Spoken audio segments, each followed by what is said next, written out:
സംസ്ഥാനത്ത് ക്ഷേമ പെൻഷൻ വിതരണം പുരോഗമിക്കുകയാണ്. പെൻഷൻ വീണ്ടും ലഭിച്ചതോടെ ആശ്വാസവാക്കുകളാണ് പലരും പങ്കുവെക്കുന്നത്. കഴിഞ്ഞ ദിവസമാണ് സംസ്ഥാനത്ത് ക്ഷേമ പെൻഷൻ വിതരണം ആരംഭിച്ചത്.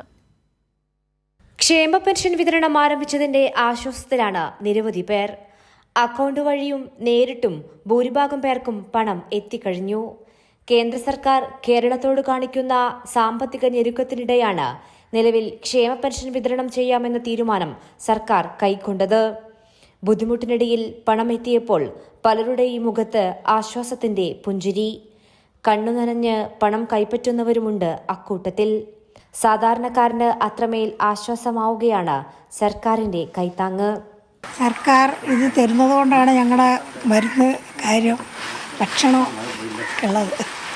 വൈകിയാലും മുഖ്യമന്ത്രിയുടെ വാക്കിനുറപ്പിന്മേൽ പ്രതീക്ഷ കൈവിടാത്തവരുമുണ്ട് അക്കൂട്ടത്തിൽ. ഇത് വൈകിയാലും പിണറായി സർക്കാരിന്റെ എന്തായാലും കിട്ടുന്നുള്ള ഉറപ്പാണ്. വീടുകളിലെത്തി പെൻഷൻ വിതരണം ചെയ്യുന്നത് വരും ദിവസങ്ങളിലും തുടരും. ക്ഷേമ പെൻഷനായി 900 കോടി രൂപയാണ് സർക്കാർ അനുവദിച്ചത്. കൈരളി ന്യൂസ്, കോഴിക്കോട്.